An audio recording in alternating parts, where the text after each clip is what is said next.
Sri Sivasakthi TV நேயர்களுக்கு அன்பான வணக்கங்கள். உங்கள் பாரம்பரிய அருள்வாக்கு ஜோதிடர் பாலசுப்ரமணியன் அடியனின் அன்பு வணக்கங்கள். என்றும் குருவழியில் குருவை நேசிப்போம், குருவை போற்றுவோம். நம்ம தொடர்ச்சியா பாத்தீங்க அப்படின்னா மாத பலன் பார்த்துட்டு வந்துட்டு இருக்கோம். இந்த மாத பலனை தொடர்ச்சியா பாத்தீங்க அப்படின்னா இந்த கிரகத்தினுடைய குரு பகவானுடைய வக்ரம் பெற்று இருந்தார். இது வரைக்கும் அந்த வக்ரம் நிவர்த்தி பலன் பார்க்க போறோம். அதாவது குரு பகவானுடைய வக்ர நிவர்த்தியோடைய பெயர்ச்சி எப்படி இருக்கும் அப்படிங்கிற ஒரு விஷயத்த நம்ம பார்ப்போம். இதுல பாத்தீங்க அப்படின்னா இந்த ரிஷபராசியில குரு பகவான் இருக்காரு. செவ்வாய் பகவான் பாத்தீங்க அப்படின்னா மிதுன ராசியில பயணம் செய்யறாரு. அவர் கடகத்துல இருந்து மிதுனத்துக்கு வக்ரம் பெற்று பின்னோக்கி நகர்ந்து வந்திருக்காரு செவ்வாய் பகவான். கேது பகவான் பாத்தீங்க அப்படின்னா கன்னி ராசியில பயணம் செஞ்சிட்டு இருக்காரு. சூரியன் புதன் மகர ராசியில பயணம் செஞ்சிட்டு இருக்காரு. சனி பகவான் பாத்தீங்க அப்படின்னா இவ்வளவு நாள் வக்ரத்துல தான் இருந்தாரு. இப்ப வக்ர நிவர்த்தி ஆகி அவர் பாத்தீங்க அப்படின்னா கும்பராசியில பயணம் செய்யறாரு. இந்த சுக்கிரன் ராகு ரெண்டுமே பாத்தீங்க அப்படின்னா மீன ராசியில பயணம் செய்யறாரு. ஒரு கிரகத்தினுடைய நிலை பாத்தீங்க அப்படின்னா வக்ரம் பெற்று இருந்தா என்ன பலனை கொடுக்கும், வக்ர நிவர்த்தி ஆனா என்ன பலனை கொடுக்கும், அப்ப இந்த குரு பகவானுடைய வக்ர நிவர்த்தி எப்படி இருக்கும் அப்படிங்கிற ஒரு விஷயத்த இந்த 12 ராசிக்குமே நம்ம ஒவ்வொரு ராசியா விரிவா பார்த்துருவோம். அன்பார்ந்த கடகராசி அன்பர்களே, கடகராசி அப்படின்னாலே கடக ராசியா இருக்கட்டும் இல்ல கடக லக்னமா இருக்கட்டும், பொதுவாகவே அவங்களுக்கு பொறுப்பு அப்படிங்கிறது பாத்தீங்க அப்படின்னா அதிகமா வந்துடும். சிறு குழந்தையா இருக்கட்டும் பெரியவங்களா இருக்கட்டும், அதாவது அதை பொறுத்தளவுக்கு முதல்ல தாய் வீடு அது. இந்த கிரகங்களுடைய அடிப்படையில சூரியனை தந்தை சொல்றோம், சந்திரனை தாயின்னு சொல்றோம். அந்த ஒரு தாய்க்கு என்ன கடமை உணர்ச்சி இருக்கோ அந்த கடமை தவறாம நடக்கக்கூடிய ஒரு நபர்கள் கடக லக்னமா இருக்கட்டும் ராசியா இருக்கட்டும், அந்த பொறுப்புகள் எல்லாத்தையும் தனக்குன்னு இழுத்து போட்டு செய்யக்கூடிய ஒரு நபர்கள் யாருன்னா கடகராசி அன்பர்கள் மட்டும்தான். அவங்களுக்கு பாத்தீங்க அப்படின்னா எல்லா பிரச்சனையுமே வரும். அவங்கள நம்பி ஒருத்தர் வர்றாங்க அப்படின்னா கண்டிப்பா காப்பாற்றுவாங்க. அப்படிப்பட்ட நபர்கள் இந்த கடகராசி கடக லக்னக்காரர்கள். இந்த குரு பகவான் பாத்தீங்க அப்படின்னா உங்களுக்காக 6ஆம் இடமான சத்ருஸ்தானத்துக்கும் 9ஆம் இடமான பாக்கியஸ்தானத்து அதிபதியும் கூட. அவர் உங்களுடைய ராசியில கடகராசியில வர்றாரு அப்படின்னா உச்சம். அப்ப எப்படி இருக்கும், செம்மையா இருக்கும். இந்த 6க்கும் 9க்கும் உள்ள அதிபதி குரு பகவான் உங்களுடைய 11ஆம் இடமான லாபஸ்தானத்துல இருந்து உங்களுடைய 3ஆம் இடம் 5ஆம் இடம் 7ஆம் இடத்தை பார்க்கறது. உங்களுடைய 3ஆம் இடமான கன்னிராசிய, 5ஆம் இடமான விருச்சக ராசிய, 7ஆம் இடமான மகர ராசியை பார்க்கிறார். குரு பார்த்தால் கோடி நன்மை. இந்த குருவாகப்பட்டவர் இந்த இடத்தை பார்க்கக்கூடிய நேரத்துல, அதாவது 4/2/2025 வக்ர நிவர்த்தி ஆகிறாரு. அது ஓகே. இத்தனை நாள் வருஷ கணக்கா பாத்தீங்க அப்படின்னா உங்களுக்கு அர்த்தாஷ்டம சனி ஓடிக்கிட்டு இருக்கு. அர்த்தாஷ்டம சனி அப்படிங்கிறது பாத்தீங்க அப்படின்னா ஒரு சிலருக்கு இது யோகமாவும் மாறுச்சு, ஒரு சிலருக்கு தோஷமாவும் மாறுச்சு.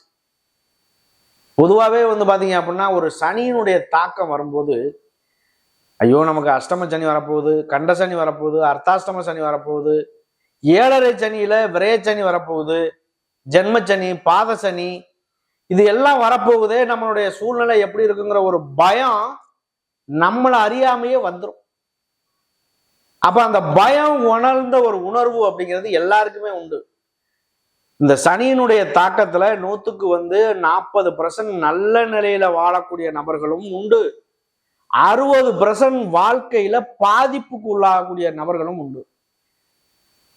7.5 சனி பாத்தீங்க அப்படின்னா 7.5 ஆண்டு காலம் நடக்கிறதுனாலதான் அது 7.5 சனின்னு சொல்றோம். இதே இது அஷ்டம சனி, கண்ட சனி, அர்த்தாஷ்டம சனி, இது ஒரு 7.5 ஆண்டு காலம். அப்ப 30 வயசுக்குள்ள சனியினுடைய தாக்கம் ஒரு வாட்டி வரும். அதுல 15 வருஷம் சனியினுடைய தாக்கத்திலேயே வாழ்க்கை ஓடும். அப்ப இது எப்படி இருக்கும், எல்லா நாளும் பாதிக்கும் அப்படின்னு சொல்ல முடியாது, இல்ல எல்லா நாளுமே ஓஹோன்னு நல்லா இருக்கும் அப்படிங்கிறதையும் சொல்ல முடியாது. இதுக்கெல்லாம் காரணம் என்ன அப்படின்னா உங்களுடைய விதி ஜாதகம். உங்க ஜாதகத்தை நீங்க பார்க்கணும்னு முடிவு பண்ணிட்டீங்க அப்படின்னா உங்களுடைய விதி ஜாதகத்தை தான் பார்க்கணும். விதி ஜாதகம் மூலியமா உங்களுடைய லக்னம் எப்படி அமைஞ்சிருக்கு, லக்னாதிபதி எப்படி அமைஞ்சிருக்காரு, அந்த லக்னம் என்பது உயிர், ராசி என்பது உடல். அது அந்த லக்னம் வந்து லக்னம் தான் மெயின். லக்னத்தை வச்சுதான் விதி ஜாதகமே. ஒண்ணு இந்த ராசிலாம் என்ன, ராசிக்கு என்ன தேவை எப்படிங்கிறத அதை அடுத்து சொல்றேன். இந்த லக்னத்துக்கு உயிர்ங்கிறது, லக்னம் என்பது உயிர். இந்த உயிருக்காக வந்து பாத்தீங்க அப்படின்னா லக்னாதிபதி நல்லா இருக்கணும். அவர் நல்லா இருந்தால், பொதுவாகவே வந்து லக்னாதிபதியோடு சுபக்கிரகங்கள் ஏதோடு இணைவு பெற்றால், இல்ல சுபக்கிரகங்களுடைய பார்வை பெற்றாலோ, இல்ல சுபக்கிரகங்களுடைய நட்சத்திர சாரம் பெறுவதோ ஏதோ ஒரு வகையில நல்லதா மாறும். குருவினுடைய பார்வையோ சுக்கிரனுடைய பார்வையோ இதெல்லாம் இருக்கு அப்படின்னா, என்ன கஷ்டங்கள் வந்தாலும் எவ்வளவு பெரிய கஷ்டத்தையும் தாங்கக்கூடிய திறமை வல்லமை நமக்கு உண்டு.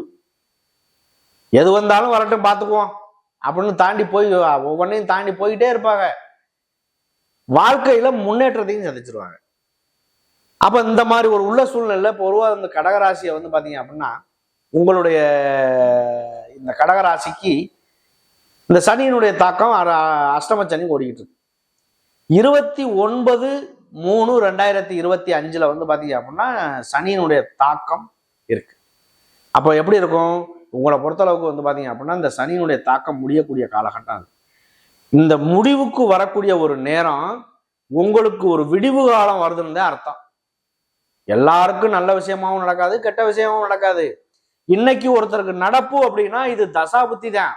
இந்த தசாபுத்தியை மையமா வச்சு எடுக்கக்கூடியதுதான் ஒரு ராசிக்கு, அதாவது சந்திரனை மையமா வச்சு எடுக்கிறது. இன்னமும் சொல்லணும்னா ஒரு கரெக்டான ஒரு இதுல சொல்லணும்னா, நம்மளுடைய உடல் சொல்றோம்ல, ராசி என்றால் உடல். அந்த ராசிங்கிறது சந்திரன். அந்த சந்திரனை மையமா வச்சு எடுக்கிறத இந்த தசாபுத்தி. உடல் என்னும் சொல்றதுக்கு இந்த உடலுக்காகத்தான் அனைத்து தேவைகளுமே நமக்கு. நல்லா ட்ரெஸ் பண்றது, சாப்பிட்றது, வண்டி வாகனம் வாங்குறது, வீடு கட்டுறது, பெரிய பங்களா, காரு, வாகன யோகங்கள், வசிப்பிடங்கள் எல்லாமே இந்த உடலுக்காகத்தான் தேவைகள் அனைத்தும். அப்ப இதை பொறுத்தளவுக்கு வந்து பாத்தீங்க அப்படின்னா உடலை வந்து நல்லா கட்டு பஸ்தாவா வச்சிருக்கணும், நல்லா பண்ணணும், உடல் வந்து ஆரோக்கியமா இருக்கணும். இதெல்லாமே காரணம் என்ன, அது வந்து பாத்தீங்க அப்படின்னா இந்த சந்திரனை மையமா வச்சு பண்றது. அப்ப இந்த சந்திரன் அப்படின்னா உடல், ராசி. இப்போ பொதுவா வந்து இந்த கோச்சாரமா இருக்கட்டும், இந்த கிரகங்களுடைய எங்கெங்கே இருக்கோ அதைத்தான் கோச்சாரம்னு சொல்றோம். அதை சந்திரனை மையமா வச்சுதான் பார்க்க முடியும். அப்ப இது ரெண்டுமே வந்து விதி, மதி, கதின்னு சொல்லுவோம்.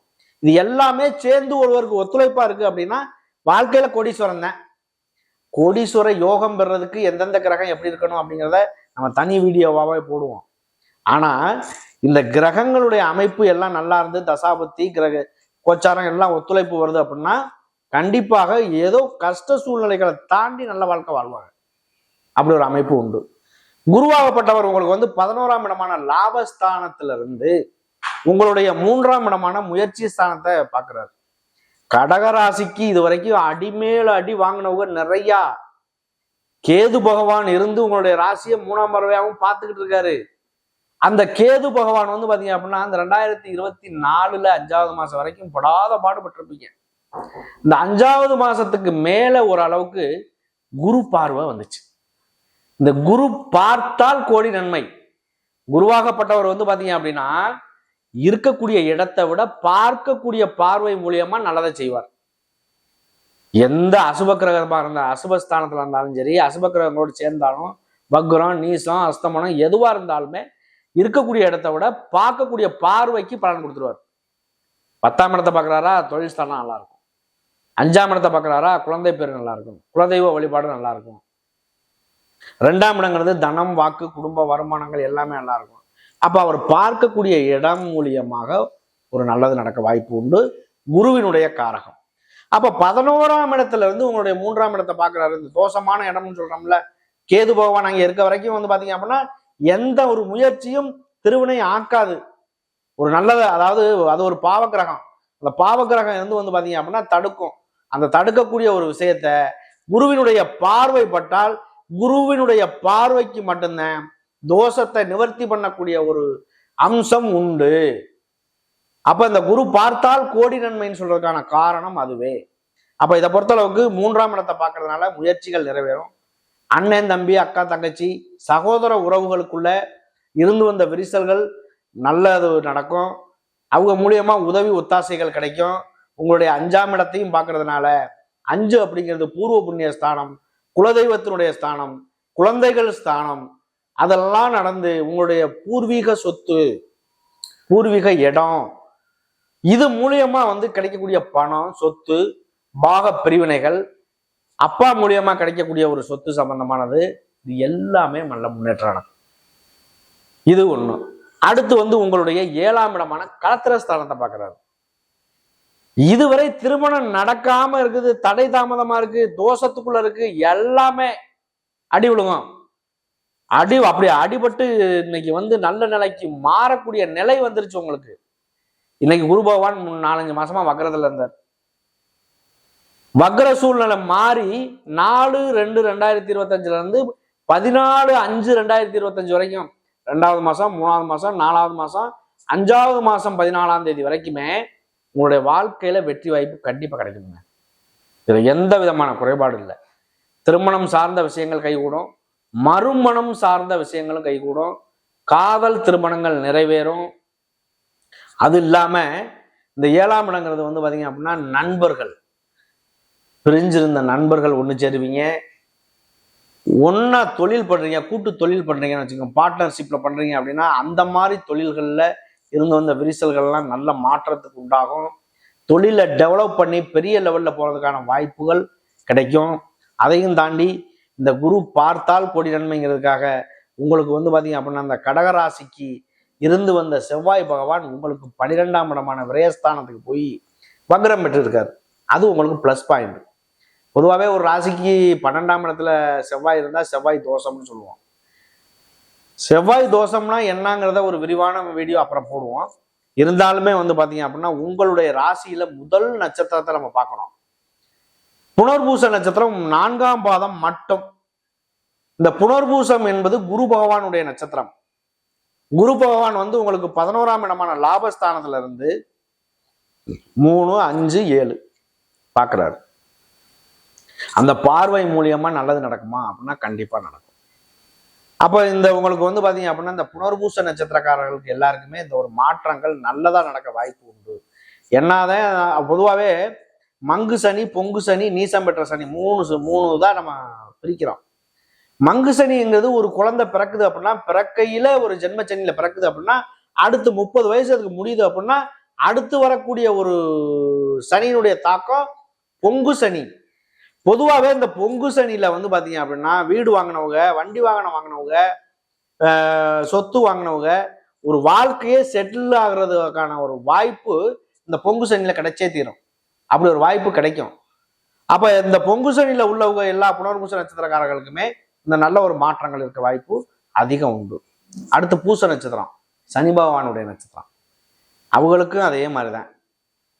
இந்த செட்டில்மெண்ட் அப்படிங்கிறது இந்த இந்த உங்களுக்கு அஷ்டம சனி முடியுது அப்படின்னா ஒரு விடிவு காலம் பிறக்கும். 11ஆம் இடத்துல இருக்கக்கூடிய குரு பகவான் உங்களுக்கு 12ஆம் இடத்துக்கு விரயஸ்தானத்துக்கு உங்களுடைய 4ஆம் இடத்தை பார்க்க போறாரு. 2025 14ஆம் தேதிக்கு மேல, 5வது மாசத்துக்கு மேல. இதுல பாத்தீங்க அப்படின்னா 4ஆம் இடம், உங்களுடைய 6ஆம் இடம், 8ஆம் இடம். அப்ப அது மூலியமா கண்டிப்பா நல்லது நடக்கும். அப்ப இதை பொறுத்தளவுக்கு பாத்தீங்க அப்படின்னா இந்த பூச நட்சத்திரக்காரர்களுக்குமே இந்த 2024 வாழ்ந்த வாழ்க்கை அப்படிங்கிறத விட 2025ங்கிறது சிறப்பா மாறும். நீண்ட நாள் பயணம் செய்யக்கூடிய கிரகங்களான ராகு, கேது, குரு பகவான், சனி பகவான் எல்லாமே இந்த வருஷத்துல பெயர்ச்சி ஆகிறதுனால ஒருவருடைய தனி மனிதனுடைய ஜாதகத்துல முக்கியமான கிரகங்கள்ங்கிறது அதுதான். அதை வச்சுதான் நம்ம பலன் சொல்ல போறோம். அப்போ உங்களுடைய இந்த பூச நட்சத்திரக்காரர்களுக்கு இது ஒரு நல்ல ஒரு விடிவு காலம்னே சொல்லலாம். ஆயில்ய நட்சத்திரம். அடுத்து ஆயில்ய நட்சத்திரம் 4 பாதங்கள். 1ஆம் பாதம், 2ஆம் பாதம், 3ஆம் பாதம், 4ஆம் பாதம் வரைக்குமே ஆயில்ய நட்சத்திரம் கடகராசியில. ஆயில்ய நட்சத்திரம் புதன் பகவானுடைய நட்சத்திரம். உங்களுக்கு 12ஆம் வீட்டு அதிபதியும், உங்களுக்கு 3ஆம் வீட்டு 12ஆம் வீடான மிதுன ராசிக்கும், 3ஆம் இடமான கன்னி ராசிக்கும் உள்ள அதிபதி புதன் பகவான் உங்களுடைய 7ஆம் இடமான களத்திரஸ்தானத்துல இருந்து உங்களுடைய ராசியை பார்க்கிறாரு. அப்ப இந்த ஆயில்ய நட்சத்திரக்காரர்கள் இதுவரை பொண்ணும் மாப்பிள்ளை எல்லாம் தேடிக்கிட்டு இருந்தவங்களுக்கு நல்ல ஒரு விடிவு காலமா இருக்கும். ஆயில்ய நட்சத்திரக்காரர்கள் பாத்தீங்க அப்படின்னா படிப்பு சார்ந்த விஷயங்கள்ல ஒரு ஹை லெவலுக்கு போவாங்க. புதன் வந்து அவங்களுக்கு நல்ல நிலைமையில இருக்கு அப்படின்னா ஹைலைட்டுக்கு நல்ல ரேஞ்சுக்கு படிக்கக்கூடிய ஒரு ஆண் பெண் யாரா இருந்தாலுமே நிறைய பாருங்க ஆசிரியர் வேலை பார்க்கக்கூடிய டீச்சரா இருக்காங்க அப்படின்னா லேடிஸா இருந்தாலும் ஜென்ஸா இருந்தாலும் டீச்சரா இருக்காங்க அப்படின்னா அதுல ஆயிலிய நட்சத்திரக்காரர்கள் நிறைய இருப்பாங்க. இந்த புதன் பகவானுடைய நட்சத்திரக்காரர்கள் அதிகமா இருப்பாங்க. பட்டிமன்ற பேச்சாளர்கள் பேச்சு திறமைகள்லாம் யாராருக்கு இருக்கோ அவங்க எல்லாமே இந்த புதனுடைய காரகம் அவங்களுக்கு வலுத்திருக்கும், நல்ல நிலைமையில இருக்கும். அப்படிப்பட்ட நபர்களுக்கு இந்த ஆயிலிய நட்சத்திரக்காரர்களுக்குமே இந்த குரு வக்ர நிவர்த்தி பயிற்சி ரொம்ப அருமையா இருக்கு. பயன்படுத்துங்க. நன்றி, வணக்கம்.